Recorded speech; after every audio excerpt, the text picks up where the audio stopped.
काम भी किए जा रहे हैं और सबसे ज़्यादा फंड आप लोग के इलाके के लिए रखा गया है।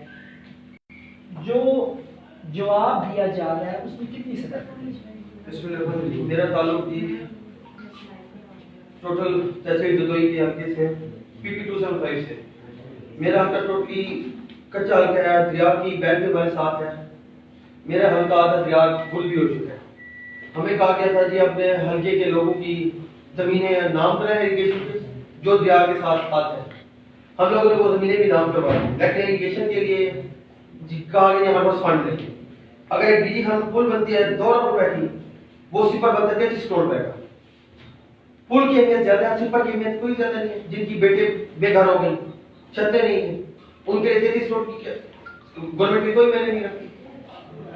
एक मेरा ये मुद्दा था, और दूसरा हमें काम पूरी कैपेसिटी जितनी भी लाहौर से लेके वहां तक चल रही है मुजफ्फरगढ़ तक, मुजफ्फरगढ़ की कोई काम को कुछ को कोई भी अमल दरामद नहीं होते।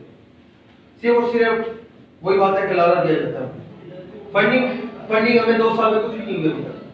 जितने काम हुए रोड बने सारा पैसा क्या डीजी खान जा रहा है, सिर्फ डीजी खान भी है ना, कुछ भी है। डीजी खान में मेरा तहसील जदोई भी आती है, जिला मुजफ्फरगढ़ भी आता है। जाके पूछा हमारे कितने कच्चे हल्के हैं, डीजी खान में पैसा लगाने की जरूरत क्या है? क्या चीज वहां नहीं है? मेडिकल कॉलेज भी है, सब कुछ है वहां पर माशाल्लाह। जहाँ पे लोग बेघर हो गए वहां पे ये लोगों ने कुछ नहीं दिया। वहां अल्हम्दुलिल्लाह से मेरी तीसरी पुश्त आ रही है असेंबली में। पहले दादा थे, फिर बाबा, फिर मैं। हम तो लोगों की मोहब्बत के लिए आते हैं, हम तो लोगों के गरीब अवाम की खिदमत के लिए आते हैं। और यहाँ पे आके ये लोग खिदमत तो नहीं कर रहे, मुझे कहते हैं खिदमत कर रहे, उल्टा गरीब अवाम के टैक्सों के ऊपर मजे कर रहे हो। कुछ नहीं होगा। शुक्रिया। भाई साहब, ये फरमाइएगा कि आपकी जानिब से ये कहा गया कि वज़ीर आला पंजाब ने आपके हल्के के अंदर फंड्स नहीं दिए। उनकी जानिब से MP हजरात जो हैं, कल उन्होंने एक वीडियो बयान भी जारी किया जिसमें उन्होंने ये कहा कि आप किसी के इमाम के ऊपर आप लोग सामने आए हैं और सेनेट इंतखाबात के इस मौके पर सामने आना ये एक अजीब सी सिचुएशन। और उन्होंने ये भी कहा कि हम सबूत लेकर आएंगे कि आप खुद नहीं, आपको लाया जा रहा है सामने। बिस्मिल्लाहिर्रहमानिर्रहीम। भाईजान, बात ये है, ये लोग जो बातें कर रहे हैं, बताएं मैं किसके कहने पे आया हूँ? मैंने तो 1.5 साल पहले से तहफ़्फ़ुज़ात चल रही। क्या 1.5 साल पहले से एक पॉलिसी चल रही है? सेनेट तो अब आया, ठीक है भैया। अगर इन्होंने हमारे काम किए हुए हैं, बताया जरा किस के रिकमेंडेशन पे वो रिकमेंडेशन है, कहाँ काम किए हुए। और इन्होंने डीजी खां को तो बदनाम करके रखा हुआ है। PP 286 में काम हो रहे हैं, वो भी इस तरह, उनकी ना कोई क्वालिटी चेक करता है ना कोई क्वांटिटी चेक करता है। और मुझे ये कहते हैं कि मैं CM साहब पे इल्ज़ाम लगा। CM साहब का सालाना असासा जात भी जाते हैं। जब इन्होंने इलेक्शन फाइल किया था, वो फाइल मेरे पास है, अगर इनके पास ना हो वो असासा भी देख लें, ये भी चेक कर लें। हमें किसी के कहने पे क्या जरूरत है? हमारी खैर ये है, एक अपने प्राइम मिनिस्टर साहब ने बड़ी स्ट्रगल किया और उस बेचारे ने 126 दिन का धरना, क्रेनों पे गिरना, तो उसका मुकद्दर था बच गया। उसका विजन था कि अपना करप्शन से पाक पाकिस्तान। ये करप्शन से पाकिस्तान कैसे पाक है? उनकी आके क्वांटिटी चेक कर लें, उनके क्वालिटी चेक कर लें, ठीक है ना? आए और जो इन्होंने उधर कब्जे जमीनों पे किए हुए हैं वो भी चेक कर लें। वो कहता है कि कब्जे छुड़वाओ, ये कब्जे कर रहे हैं, ये तो पार्टी को बदनाम करने वाली बात। बाकी जो लोग बातें कर रहे हैं ये सारे वो लोग हैं जिन्होंने ओहदे लिए हुए हैं। उन्होंने अगर ओहदों का भी तो उनको बेनिफिट देना है या नहीं देना।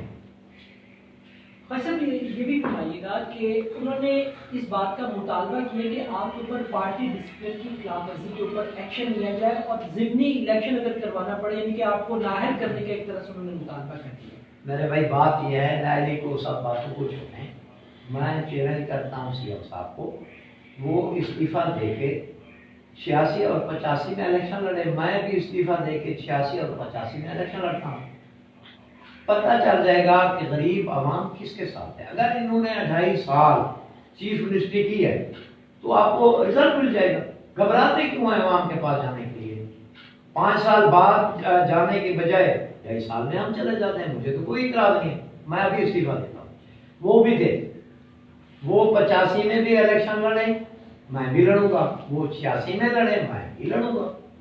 रिजल्ट जो सामने आ जाएगा वो फैसला हो। अच्छा भाई साहब, और पूरब ये बताइएगा कि आपको कितने अरकान की हमायत हासिल है, और क्या सेनेट के अंदर जो आपने बात की कि हम अपना उम्मीदवार लेकर आएंगे, तो क्या इस पर अभी तक आप कोई काम कर रहे हैं? भाईजान, हमारी चेयरमैन साहब हैं गजनफर अब्बास चीना साहब, हमारा सुपरविशिया पार्लियामेंट्री का ग्रुप बना हुआ है, हमारे तकरीबन 15 से 20 लोग हैं, हमारी मेरे ख्याल में मंगल को मीटिंग होगी है, उसमें फैसला होगा।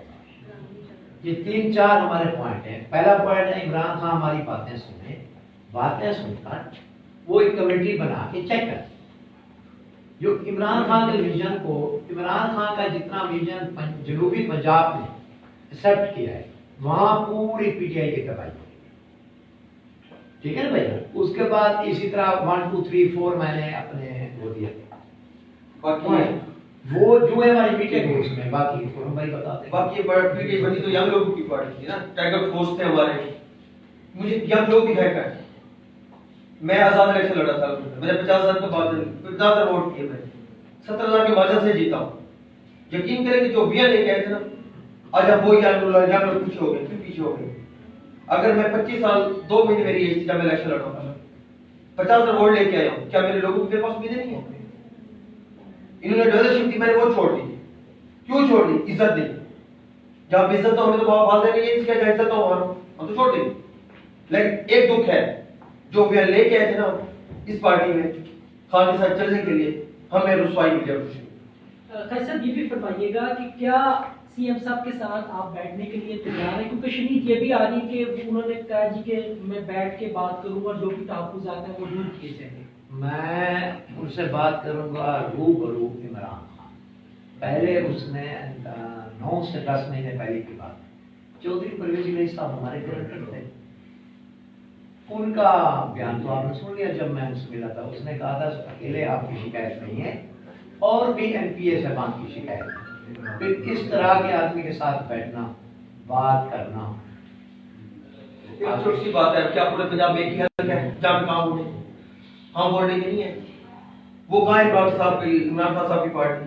हम तो यंग लोगों के लिए आए थे ना, आजाद इलेक्शन लड़के, हम लोग नहीं इज्जत दी है पार्टी को, इज्जत दी मुल्क बचाने के लिए। करप्शन बंद हो, करप्शन भी हो रही है, काम भी नहीं हो रहे, हम आजाद लड़के यंग लड़के आगे पीछे हट गए। तो यंग है कौन, मुझे दिखाएं जरा। 60 साल वाले, 70 साल वाले, ये पीटीआई भी ओल्ड बैठ की होगी ना, यंग लोग कितना हुई? खुरम भाई, ये भी बताइएगा कि आप तो आज़ाद उम्मीदवार थे, जो अहम किरदार था हुकूमत बनाने में जहांगीर तरीन का जी, तो हम देख रहे हैं कि सारी हुकूमत जिसने बनाई, जिसने सारी कोशिश की, आज वो जहांगीर तरीन भी बैक पे है। लेकिन आज सुना जा रहा है कि फिर जब सेनेट की बारी आई है तो फिर जहांगीर भाई देखिए, अगर खुदा ना खास्ता पीटीआई के सेनेट में कुछ भी होगा ना, फिर पीएम सर सीएम सबसे पूछे ना, एमपीएस का तो कुछ नहीं होगा। क्यों गलती उनकी? एमपीएस की तो कोई गलती नहीं है। एमपीएस को जब आप पीछे फेंकोगे, इज्जत नहीं दोगे, तो कौन रहेगा? अगर जहांगीर तरीन आपके साथ मुज़ाकरात के लिए आते हैं, बैठते हैं, आपको बुलाते हैं, तो क्या सर तरीन साहब इज्जत देने वाला इंसान है, प्यार देने वाला इंसान, हम साथ होंगे इंशाल्लाह। हम तो इज्जत के भूखे हैं। आपके मुतालबात क्या क्या हैं जरा? हमारे मुतालबात कोई नहीं है कि हमारे मुताबिक मेरा हल्का सिंपल बनना चाहिए, मुझे और कुछ नहीं चाहिए। क्योंकि गरीब आवाम जिनकी बेटी बहू घर वाले बगैर चंदू के रह रहे, क्या उनका कसूर क्या है? आपको फंड्स नहीं मिले हल्के के? कोई फंड नहीं मिले, सिर्फ तौसे भी फंड जा रहे हैं, एक जल्द में जा रहे हैं। वजह तौसे में पीपी 286 वजह होता है, कहते हैं कि डीजी खान डबिया में सब जा रहा है, कहाँ जा रहा है डीजी खान डबिया? 286 किसका हल्का है? ये उस्मान खान का। फिर कहते हैं जी फंडिंग जा रहे हैं, मुझे तो नहीं लगा कोई फंडिंग। 10 करोड़ मिले, वो भी अभी तक खुले नहीं दिए इन लोगों ने। फंडिंग का रोड क्यों नहीं बने हमारे? रोड नहीं कैसे चल रहा है? वाजिद साहब, आपने संगीन इल्जाम लगाए थे उस्मान बुज़दार के भाई जो है वो पैसे लेकर काम करते हैं, खुसूसी जो है वो वहाँ पर उनकी करप्शन चल रही है, उसकी कोई सबूत छोटी सी बात कर लोगे इस बात ऐसा कोई पे। तो अगर ये इल्जाम है तो सफाई आप दें, एग्जांपल दे देना कि क्या सफाई आप दे दें।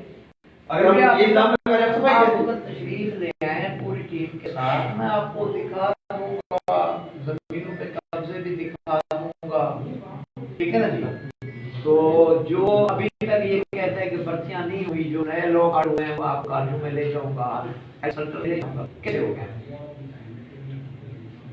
एक हॉस्पिटल में है हल्की तहसील तो टीएचक्यू, 2 साल से 3 साल पिछले एनजीओ से बिल्डिंग बनी है कार्डियोलॉजी की, दवाइयां नहीं है, मेडिसिन नहीं है, बेड नहीं है। उनका क्या कसूर है बताएं? क्या उनके किसी की औलाद नहीं रहती? तौसे में सबके बच्चे रहते हैं एक हल्के में यार। अल्लाह ने अगर 13 करोड़ आबादी के ऊपर आबादी का वजन रखा है ना, तो इसका हिसाब भी होगा। ये कहते हैं यहाँ आएंगे वजन करके चले जाएंगे। बहुत शुक्रिया मोहम्मद साहब फैसल। थैंक यू भाई, थैंक यू।